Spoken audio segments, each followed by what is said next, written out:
Bismillah. Assalamualaikum warahmatullahi wabarakatuh. Bismillah wassalatu ala rasulillah. La hawla wa la quwata illa billah. Rabbi shrah li sadri wa yassir li amri wahlul 'uqdatam min lisani yafqahu qawli waj'al li waziran min ahli amma ba'd. Bapak, Ibu, shaimin shaimat, para sepuh bin sepuh, jemaah sekalian yang dimuliakan Allah. Nabi sallallahu alaihi wasallam ketika diturunkan surat Al-Baqarah ayat 216 pada tanggal 28 Rajab, kutiba alaikumul qitalu wa huwa kurhul lakum wa asa an takrahu syai'an wa huwa khairul lakum wa asa an tuhibbu syai'an wa huwa syarrul lakum wallahu ya'lamu wa antum la ta'lamun. Diwajibkan atas kalian berperang. Berperang itu tidak kalian sukai, tapi apa-apa yang kalian tidak sukai itu belum tentu buruk bagi kalian. Justru apa yang kalian sukai belum tentu baik bagi kalian. Allah tahu, kalian tidak tahu. Itulah isyarat atau lampu kuning dari Allah bahwa beberapa minggu ke depan kaum muslimin akan di-challenge dengan sebuah peperangan namanya Perang Badar. Para sahabat tentu tidak takut dengan perang, Pak, karena yang menginformasikannya adalah Allah dan Rasulnya. Bahkan sahabat tambah bergembira ketika tanggal 1 Sya'ban 3 hari berikutnya Allah turunkan Al-Baqarah 183. Ya ayyuhalladzina amanu kutiba alaikumus shiyam kama kutiba alal ladzina min qablikum la'allakum tattaqun. Telah diwajibkan atas kalian berpuasa seperti telah diwajibkan atas umat-umat sebelum kalian agar kalian bertakwa. Jadi modal perjuangan ya lebih khusus especially itu adalah puasa sebagai modal perang Badar, itu membuat sahabat gembiranya tidak ketulungan. Saking gembiranya para sahabat Nabi Shallallahu Alaihi Wasallam melakukan satu amal belum diinformasikan, para sahabat melakukan, baru Nabi menginformasikan keistimewaannya. Apa itu? Harusnya ini awal Ramadan ya, tapi tidak jadi masalah. Idza kana awwalu lailatin min Ramadan, nazarallahu li'ibadihi lam yu'adzibhu abada. Ketika tiba malam pertama Ramadan, Allah melihat seluruh hambanya. Ketika pandangan Allah ternyata padu padan, hambanya sedang zikir, hambanya sedang taubat. Artinya di malam pertama Ramadan para sahabat tidak tidur, Pak. Nah, maka ketika itu lam yu'adzibu abadan, Allah tidak akan menyiksa, bahkan Allah akan memberikan nasra. Apa itu? Kemenangan. Ya, kemarin Argentina menang Piala Dunia. Itu ketika pulang ke negerinya ke Argentina, mereka tidur tidak, Pak? Tidak. Mereka apa itu? Pesta, Pak. Keliling mana itu? Keliling kota semuanya. Ya, melakukan karnaval. Saking apanya itu? Bahagianya. Ciri orang bahagia dengan datangnya bulan Ramadan, malam pertamanya nggak tidur, Pak. Nah, hadis itu muncul ketika para sahabat sampai subuh nggak tidur, baru muncul hadisnya. Kita saking marahnya Ramadan, tidur habis-habisan. Jadi ciri orang bahagia itu justru dia membewarakan itu. Bahwa saya menang, saya bahagia. Ciri bahagia, dia nggak akan kena kantuk, Pak. Ya, subhanallah. Maka sampai perang Badar itu pertama puasa Ramadan, bulan Ramadan disyariatkan puasa, tanggal 10 Ramadan Nabi bergerak ke Badar. Tahukah Bapak Ibu yang dimuliakan Allah, apa yang Nabi lakukan? Ya, dari mulai awal Ramadan hingga 10 Ramadan. Agar perang Badar nanti diberikan kemenangan. Itu Nabi SAW membagi 10 hari menjadi 2. Ya, hari genap untuk istri-istrinya. Hari ganjil untuk sahabat-sahabatnya. Maksudnya apa? Hari pertama Nabi berbuka dengan para sahabat. Kata Nabi 1 hari sebelum bukber, ya, besok kita akan buka puasa di rumah para sahabat. Angkat tangan. Yang mau rumahnya ketempatan para sahabat yang mulia. Semua sahabat angkat tangan, Pak. Kenapa? Rumahnya akan diinjak oleh kaki yang paling mulia. Kursi-kursi rumahnya akan diduduki oleh Nabi yang sangat mulia. Maka semua sahabat angkat tangan, Pak. Karena semua angkat tangan diundi itu, Pak. Jadi Nabi bukan hanya tidak melarang bukber, ngundi, Pak. Siapa yang mau tempatnya ketempatan. Fokus ke sini, Pak. Jangan dilebarkan. Subhanallah. Jadi kata Nabi, siapa yang rumahnya besok ingin ketempatan, kita akan buka puasa bersama. Subhanallah. Kenapa Nabi melakukan itu, Pak? Untuk persiapan bahwa sebentar lagi Madinah akan di-challenge tuh, Pak. Kita perlu membangun sebuah kesepahaman untuk membangun soliditas. Itu mungkin alasannya, Pak. Bapak nggak punya TV di rumah, analog TV-nya, Pak. Subhanallah. Jadi buka puasa bersama Nabi SAW itu bukan sembarang buka puasa bersama, Pak. Untuk membangun soliditas, kata Nabi, besok kita bukber di rumahnya si fulan. Bukber pertama, hari pertama Ramadan, ya, itu buka puasa bersamanya di rumahnya Abu Bakar Siddiq. Yang pernah ke Madinah, itu rumahnya Abu Bakar Siddiq, Pak, itu di sebelah kanan, Masjid Nabawi. Ini nama Masjid Ali, berarti rumahnya Ali dulu, kemudian Masjid Abu Bakar, dulunya rumah Abu Bakar, dan Masjid Qomamah. Nah, rumah Abu Bakar di sebelah kanan. Satu-satunya pintu Masjid Nabawi yang tidak boleh ditutup hanya pintu Abu Bakar. Itu pintu 2. Pintu Masjid Nabawi ada berapa semuanya? Ada 41, Pak. Alhamdulillah saya pernah masuk dari semua pintu itu, Pak.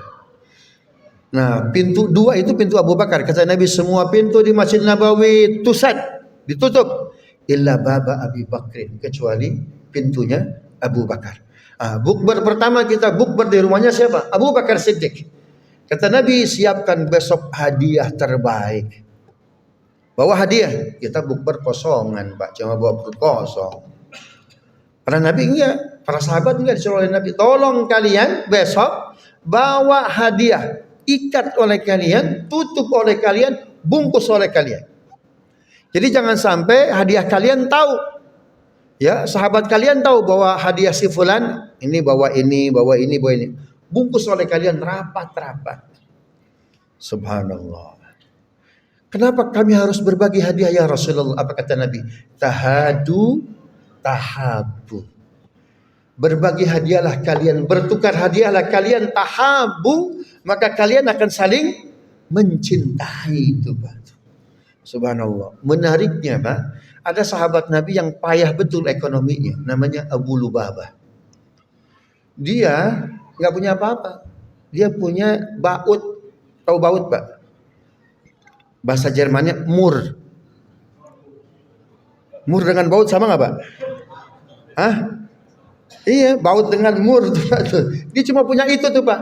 Tapi agar nggak kelihatan dia bungkus, Pak. Udah dibungkus pertama, bungkus kedua, bungkus ketiga, bungkus keempat, bungkus sampai belasan bungkus, Pak. Besar kelihatannya. Padahal apa? Baut, Pak. Mur. Sebaliknya Abdurrahman bin Auf itu hadiahnya, Pak, amat sangat berharga betul. Apa itu? Qintarah 21 An-Nisa wa in aradtum istibdala zaujin makana zaujin wa ataitum ihdahunna qintaran. Qintar itu 12 kg emas, Pak. Tapi subhanallah dilapisnya biasa-biasa aja, Pak. Kecil kelihatannya, tapi dalamnya 12 kilo. Ini yang baut bungkusnya besar betul tuh, Pak. Subhanallah. Apa kata Nabi? Nabi bilang ya, kepada sahabat, tolong bungkus hadiah kalian. Berikan hadiah yang terbaik. Subhanallah. Itu menariknya, Pak. Sekelas Bilal bin Rabah, sekelas sahabat yang ekonominya payah, tetap angkat tangan tuh, Pak. Ketika diundi, menang dia. Datang para sahabat yang ekonominya cukup bagus. Ya Rasulullah, aku kaget. Si fulan kok angkat tangan, mau ke tempatan rumahnya, buka puasa bersama. Aku tahu ya Rasulullah, dia nggak mampu. Ini ya Rasul, bukber untuk si fulan yang nanti rumahnya ketempatan buka puasa bersama. Begitu tuh, Pak. Luar. Kenapa Nabi melakukan bukber, Pak? Ingin tahu siapa yang sekedar bawa perut, siapa sekedar yang bawa apa? Ada yang bawa perut doang tuh Pak, tapi ada yang bawa semua isi perut tuh Pak. Disitulah Nabi melihat siapa calon pemimpin.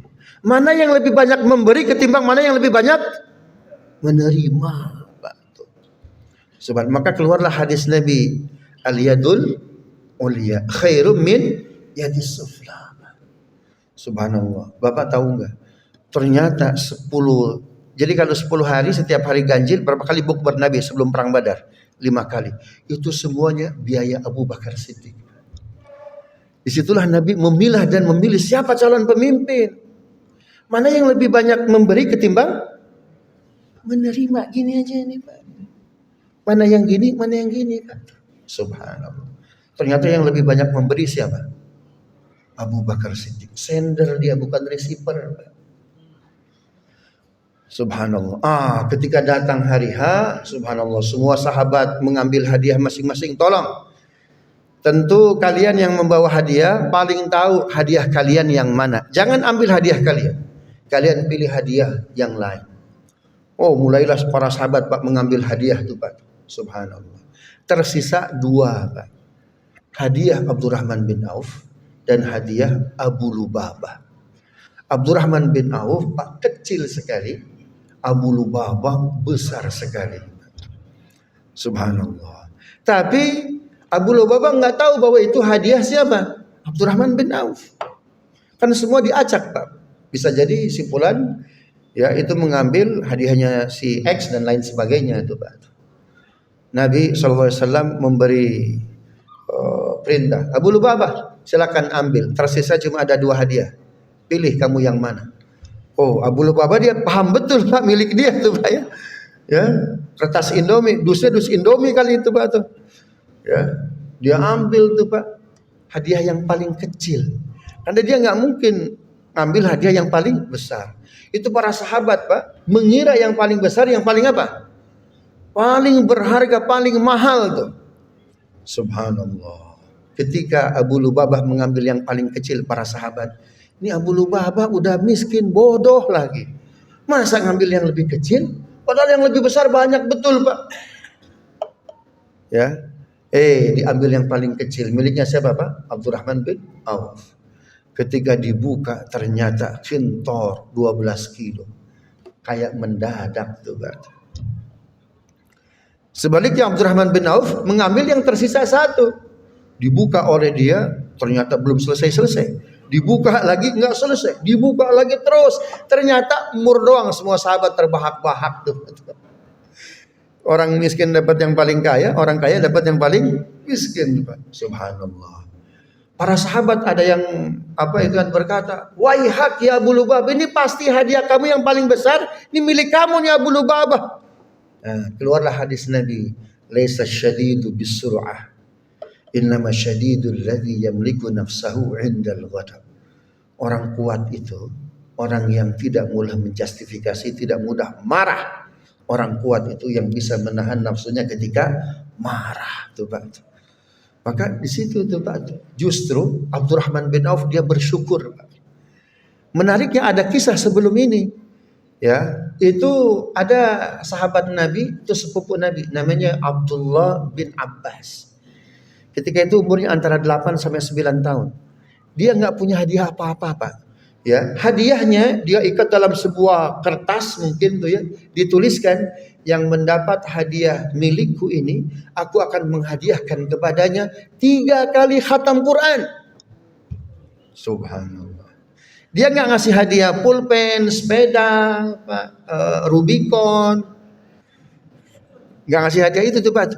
Tapi siapa saja dalam gilirannya ketika membuka hadiahku ini, maka baginya hadiah dariku, aku akan menghatamkan Al-Quran 3 kali baginya. Padahal Abdullah bin Abbas itu sahabat yang didoakan oleh Nabi, Allahumma alimhu tafsir wa alimhu ta'wil. Ya Allah, ajari Abdullah bin Abbas ta'wil dan tafsir.